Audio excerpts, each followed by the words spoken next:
Hello. All right. So, the folks in the cellar, how are y'all doing? We have made it through another year. It's good. That's great. That's amazing. Okay. Um, so I was thinking, and I have a list of things here about self-awareness, right? So this homework will have for you to really take a deeper look at yourself. And I'll also explain how you can use these questions to take a deeper look at your partner and see where y'all connect, because this will be a good something to do every 3 to 6 months, because so much happens within a short period of time that can change the dynamics of who we are, right? So this has a lot to do with the next homework that we'll be doing. The homework for next week. This has a lot to do with that. But overall, this gives an overview of how much work you've done. And you will be able to notice where it is that you may need some changes. You know what I'm saying? Especially if you are a journaler or you are someone who deals with a lot of people and receive authentic feedback, we'll say, from other people on a regular basis. So I'm going to put these here in front of me on my little notepad. All right. And so what I want you to do is you don't have to do this right now. Um, when you first do it, when you first listen to this, and if you are just at work listening before you can go home and do it, or put some time aside to really do it and really look deeper into the core of who you are, right? Because self-awareness has a lot to do with um, how we reflect, our reflection. Are we really paying attention to our reflection? And the reason that I say that is because there was a study done on children. And so what they would do would put a dot on a child's head and put them in front of a mirror and see if they touch the dot on their head on the mirror, or would they touch it here. If you're self-aware, you're going to touch it here, right? Because you know that it's on the self, that is part of the self at this time, that is a piece of the self-expression, or just being aware of what is there, and it is here. It is not something that is outside of me. It is something here that is a part of me, right? That's the layman metaphorical. Okay. So when I ask you these questions, I'm going to ask you, we're going to do rapid fire first. And then I'm going to ask them slowly so that you will be able to write down or really look at yourself in the mirror and ask yourself these questions. And it really will be telling, because what happens is your first answer can possibly be your true answer, can possibly be. But when you find yourself questioning your answer, then you want to dig a little deeper, right? So let's do rapid fire first. It's not a lot of questions.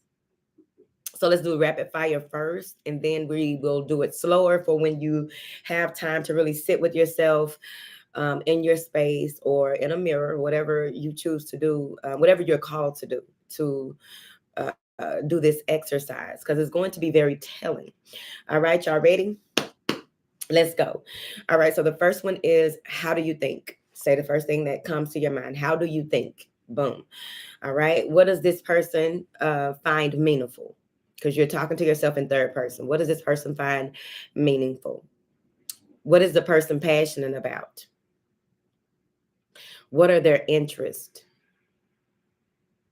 What do they love to do? What are their beliefs? What are their empowering beliefs? What are their limiting beliefs? What are their values? What were they put on this earth to do? Who are they underneath the societal constructed self that they created to fit in? When you alone in your room, sometimes you stare at the wall. um, what impression do they create for others? All right, so you may remember that after before you go into really sitting with it, but now I'm going to take them slow so that you'll be able to listen to them and really, start writing or start talking. So the other part of this that will really open you up is that when you talk to yourself in third person like that, it also goes into the alignment of your elevator pitch when you are dating, when you are interviewing for a job, your elevator pitch when it comes to telling people who you are as a person. What are your beliefs? Do you really know what your beliefs are? Do you know what your stance is? Right. So that goes also into that, right? And also pay attention to your gestures when you are answering the questions. If you decide to do this as mirror work, pay attention to the sensations of your body. Pay attention to if something changes, if you feel weird about what you're saying, right? Because that can occur as well. Um, and what you'll also notice is what may need a little working on. Okay, what needs a little 1-2 to do to assist you in becoming more self-aware. Right? There are so many different self-aware activities and practices, but this one has a lot to do with um, your an overview. It's an overview. Okay. So let's go ahead and say these slowly but surely. All right. How do you think? How does this person think?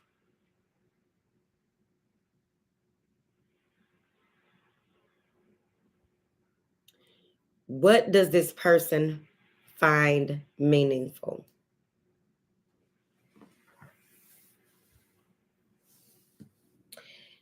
What is this person passionate about?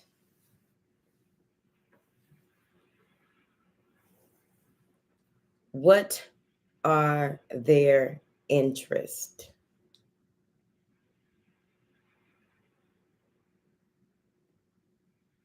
What do they love to do? What are their empowering beliefs?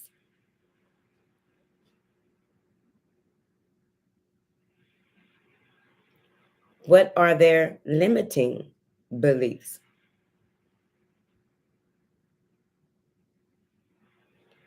What are their values?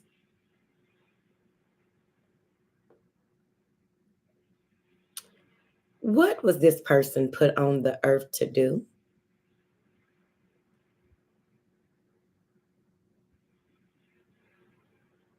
Who is this person underneath how they present themselves to society?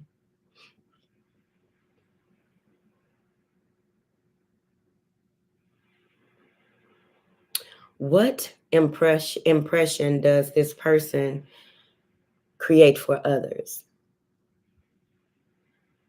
Right? Okay. Excuse me. Um, so that was a simple one too, right? But you can also ask these questions to someone that you may be dating, right? Or you can fill this out as a questionnaire. You don't have to ask them like this, but you can be like, the way that you view how they think, right? So you write down the things that, even if it's a family member, friend, homegirl, homeboy, whoever it is, how does this person think? And then you do an assessment of how you believe that they think. And then you can ask them, how do you believe that you think? What are right? What are your values? What are your interests? Because versus how you perceive them versus what they tell you is going to be maybe totally different, or it may be something very close or along the lines of there's maybe similarities, right? So you want to pay attention to that because they say that people have three faces. They have one for the public, one for their family, and then one that they have for themselves, right? When they are in alone, right? When they are alone in their room. Okay. But I also feel that there's another, which is the shadow aspect of a person, right? Their deep down feelings, thoughts, and that's how. So the thing about the shadow part of people, or the shadow part of the self, is that there's usually, like, if they know what their shadow parts are, they want to hide them. They know what their shadow parts are. They want to um, not have them be found by other people, right? So what happens is it will still be seen, it will still be known, right? Even if they, because if you look at all of the things that have happened in our time, where a lot of people who did great things, their legacies were tarnished by some stuff that was brought up. And then in today's society, my goodness, right? That's why you have to be able to confront your shadow side so that you can come to terms quickly with that in which you just need to fix, you need to change, you need to surrender, right? And what is it that will heal that is, taking on healthier alternatives of what that is, or just making peace with it, right? It's the equivalent of when people are married for a long time and there's a shift in the connection, the sex ain't the same, a lot of things aren't the same, right? It's not just sex, but a lot of things aren't the same when after they've been together so long and the spark is gone or what have you. And that's so funny. I was talking yesterday to someone, a customer service rep, who, I asked her, uh, you know, I said I used to do, I like dealing with people. I like talking to people, y'all know the vibes, right? I just be chatting up, okay? Because she was working something out for me and I was chatting up with her. And she was like, yeah, I love it too. She was like, I learned so much. Like, she said that she talked to a man who was married, and he was trying to get some things done because a lot of stuff been going on with technology anyway. So that's why I had to call. But he had to get some things done for his anniversary because he wanted to surprise his wife with a secret chef, which is called, I think it's called secretchef.com. I wrote it down somewhere, where you can get somebody to come and prepare a nice, beautiful, romantic dinner, right? And so that's about the spark as well, right? And sometimes, people want to do something different or what have you. But what I was getting to is that when you are in relationships for a long time, an excessive period of time, things can become dull. Things can become too familiar. That's why travel is very good. It's very good to socialize individually as well as together, so that you can continuously get to know each other, have certain types of conversations, different types of conversations, right? And a number of other things when it comes to relationships. Um, but overall, sometimes you just really never know what's deep down in a person that they hid for so long. That's why you have a lot of people who come out the closet very, very late, and the spouse is devastated, whether it's a man or a woman. The spouse is very devastated because they had no clue or no idea, or so they say. The clues are always there.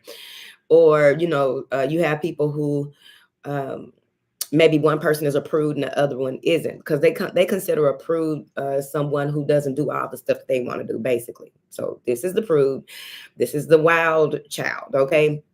So sometimes you don't know that you are dealing with somebody that has some type of fetish and they don't know how to communicate it to you. Just think about it. All of the men who go to the femdom sites and want to just have somebody abuse their bank account.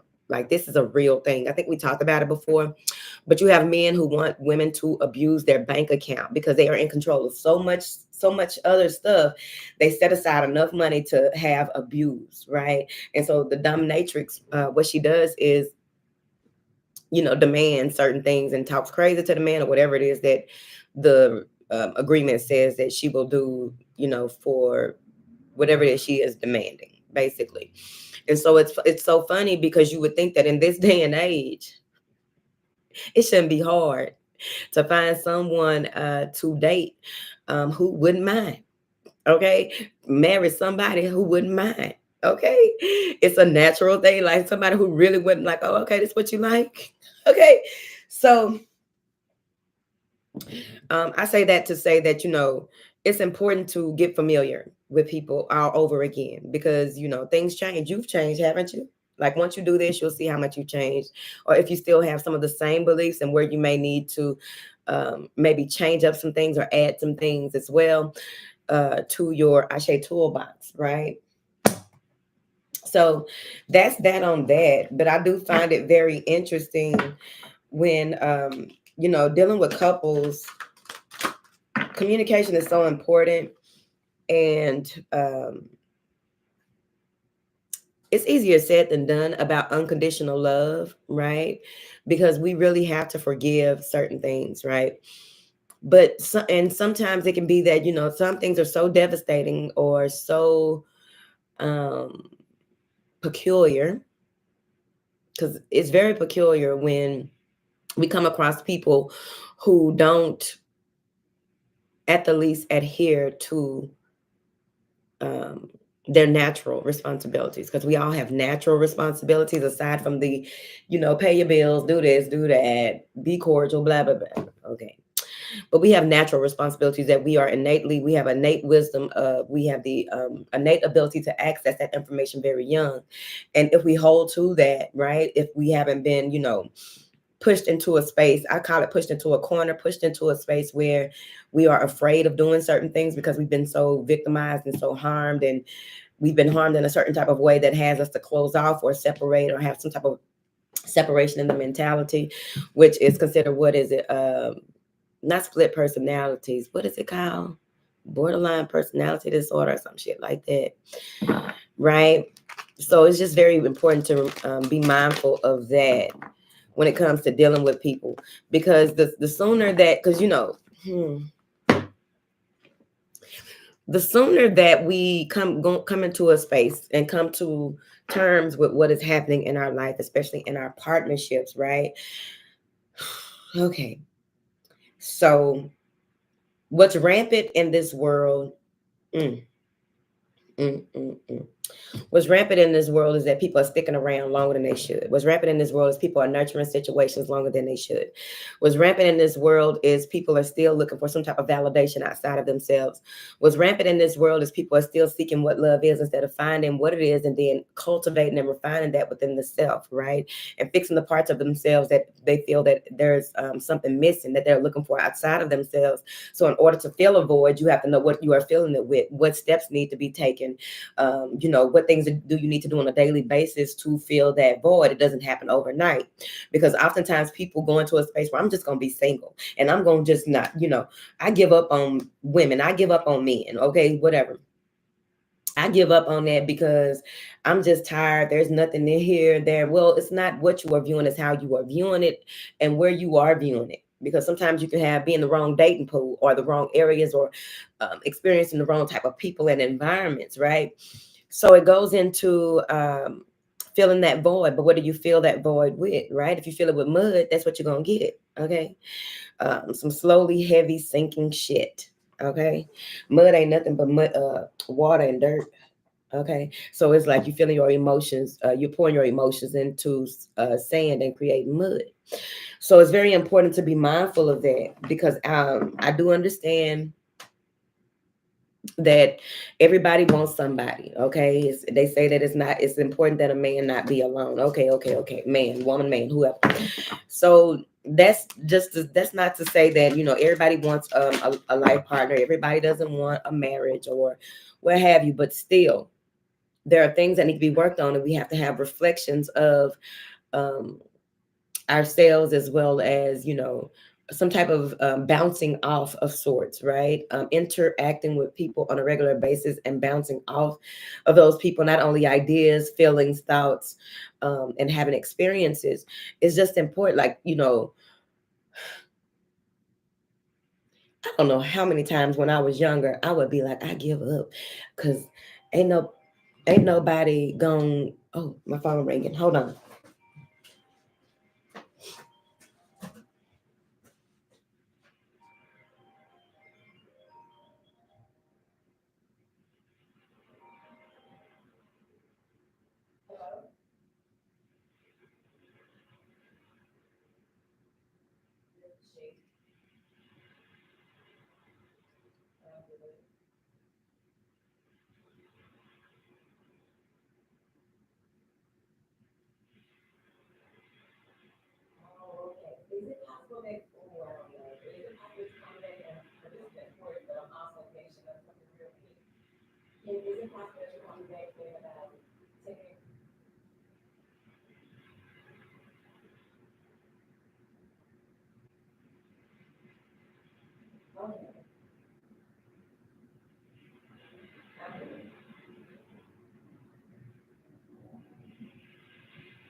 Dang.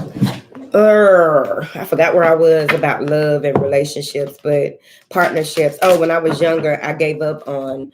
I was like, oh, I give up, blah blah blah blah blah, and then find myself right back in a relationship.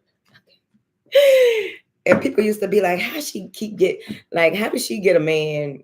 Because I was in 3 relationships, right? Anything else don't count, period. Okay, but I was in 3 relationships, and people were like, how she keep getting a good man, and she got all them kids, and people would be like, oh, how she getting a man and she mean and all that, and they would really try to prove that I was mean. I was very stern, but I love and I also support my spouse, right? Because I had this relationship idea in my head, right? And I'm like, this is how certain things go. This is my role. This is your role. This is how certain things go. And they would just, be in accordance with that somewhat. That one person, woo, child. I learned so much in that relationship, and it was not that long. But the 2 longer relationships, I did learn a lot, right, about myself and how I do things and what needs to change and how, what is it that I would want and expect. That's why it's good to interact, even if you're not in the space of wanting to. I don't really want to be in a relationship. Well, you still have to, you don't necessarily have to date around, but at least date your friends, right? Um, that would be important. But being in a space where you just give up, but you got to ask yourself, why do I give up, right? Um, why do I not want to um, get back in the dating pool? How bad was the last person? What can you learn from that? And then how can you find what the triggers are? Or, really you got to find out what your expectations are. What did you like about the person? What didn't you like about the person? Um, what didn't you like about yourself when you were with the person? Because that is a huge to do. It's not all the time. It's not often that, you're going to like who you are when you're really in a relationship. I don't like who I am. And it's like, I really got to work on that, right? Because some people can bring out, different people bring out different things, right? So it's like, I don't like who I was in that relationship. I don't like who I was when I was dealing with that person. I just wish that, because there are a lot of people who are in relationships that are not healthy for them. And they end up wasting a lot of time in a relationship instead of finding someone or being in a space where they can be found, so that they can experience a greater and better joy of life. Because the only tears you're supposed to cry, the only tears that you should be crying are tears of joy, happiness, maybe a couple of funerals or something. I don't know. But there's some type of, there's a difference. All right. So I'm not gonna get too much into relationships, but the relationship that we have with the Most High, the relationship that we have with ourselves, the relationship that we have with our family and friends, the relationship that we have, overall, because you also want to take into account that what is the relationship a person has with themselves. Because sometimes when you pay attention to the relationship that they have with themselves, you'll notice certain nuances, or you will notice things that maybe they are trying to work out, like be honest, you know what I'm saying? And what action steps are they taking to know if you can stick around for that? Because sometimes people get into this space where they go by the words and not the actions or the deeds to say if somebody is really trying to be a better person, if they're really trying to work on themselves, if they're really trying to um, do what it is that they are saying that they will do. Because in this day and age, a lot of people hold on to the emotional connection. They emotionally connect to words. They emotionally connect to pheromones. They emotionally connect to the what ifs. They emotionally connect to their imagination of what this is, and it don't be that. What do you have here? I got these universal love cards out. What do you have here for the people of the Cellar to go with their homework? I be damned. Sacred union. And it's so beautiful, ain't it? All right. So somebody out there may be in a space where they are dancing with the universe, creating some type of beautiful energy that has a lot to do with sacred union, right? This could be the divine masculine and feminine within. But overall, check this out. Look at what it says. Through a touch, word, or glance, you find your beloved. Ooh, a current friendship blossoms and transforms into a physical and spiritual relationship. Through the magnetism of the divine, embracing divine love, you merge with one another. and love becomes an all-embracing thought. This is your season of love, honey. Look within and you're going to see it. It said right here. There is a pearl in your heart. Close your eyes and feel it. Mm. I feel it, y'all. Y'all feel it. Okay. Within each other, you discover love's infinite spiritual realm. Let's get another one. This is a lot of communication. This is a lot of blending of the heart, the crown. Some of you may be dealing with someone who's very intuitive here. And we have to discuss that one day. I always say, what we going to discuss one day? I got to stop doing it. Okay. Because it'd be so much to discuss. Trilogy of light. Trilogy of light. My phone ringing. Hold on, y'all.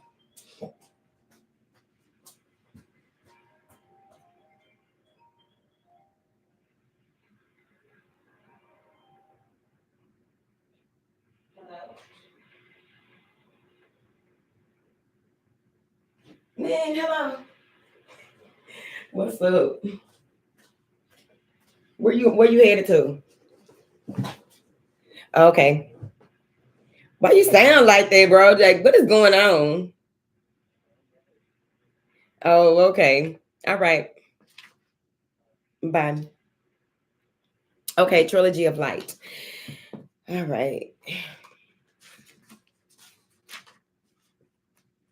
What number? Where is this? These are not in alphabetical order. All right. So yeah, there's a blending here. And the thing about it, dealing with intuitive people, you got to be careful because even people who are very dark have intuitive gifts.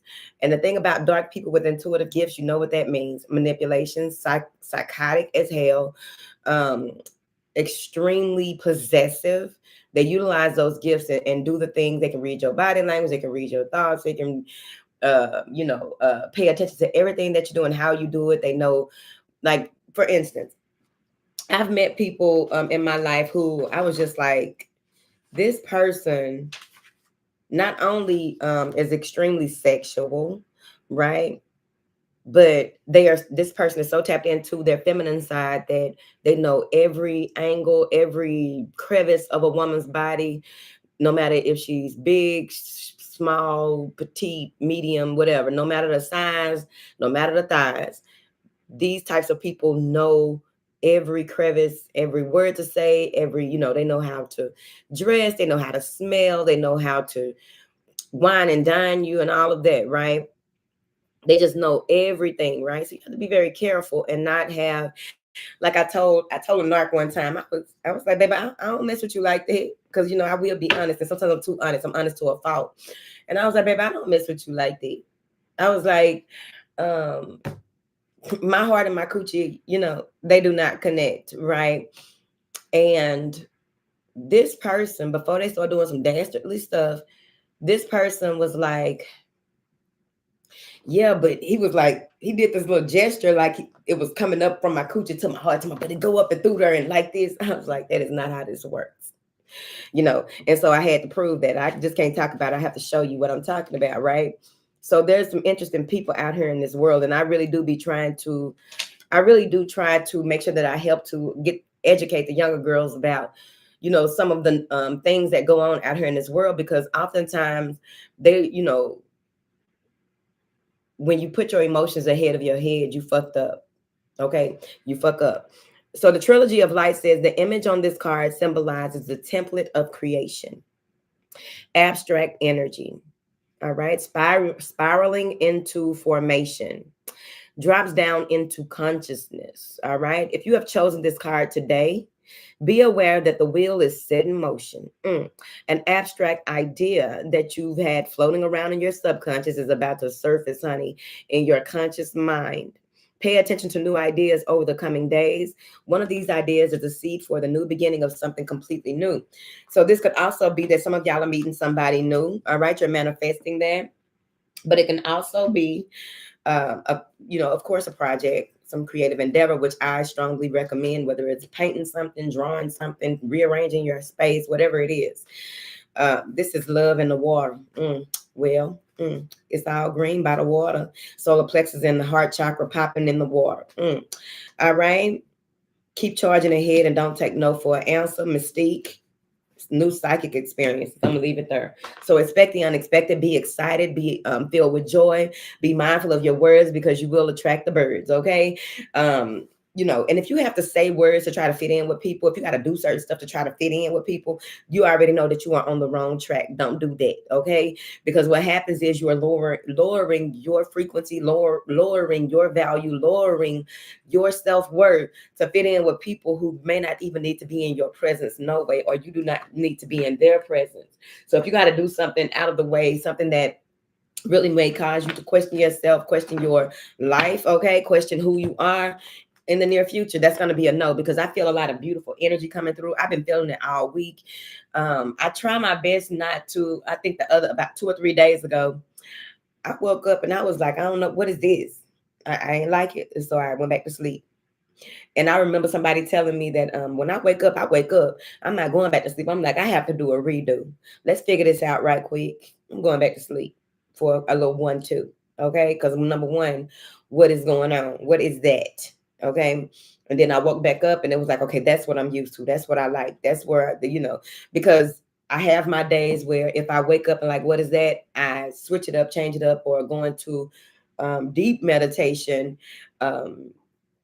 deep reading. I have things that I read as well, listen to, whatever it is, it's whatever it's called in that day, in that space, my go-tos, right? But that one particular day, I was like, going back to sleep, okay? Because it's going to be a no for me. All right. All right. So, be mindful of how it is that you wake up to command your day. How does it start, right? You want to start strong and finish strong, okay? That's what we got going on. So I want y'all to have an awesome and amazing weekend, and also utilize this homework. You don't necessarily have to rush into it. Create space for it. Listen to it while you're on your way to work. Listen to this, while you are at the gym, right? That's a beautiful place to do it. If you run on a treadmill and listen to it, and pay attention to what it is the things that come across your mind, because what happens is things do trigger something that you probably feel like that ain't got shit to do with this. It has everything to do with it. But finding the connector, right? The dupler, the coupler. Okay, finding the connecting force, or the whatever connects it. Shit, finding what connects it will be important later. Whatever you are pushed into in the realm of your subconscious mind, because that's what happens a lot of time, and that's why I do this a lot of times. Is because I want to trigger something in you. I want to spark something in you. You know what I'm saying? It can seem so mundane. It can seem so, oh, this is so lame and all of that. No, I am here to spark something in you. Not only love, but overall, like, being more responsible for yourself, being more responsible for the duties that you have agreed to before you came here. Ooh. All right. I'm going to talk to y'all later.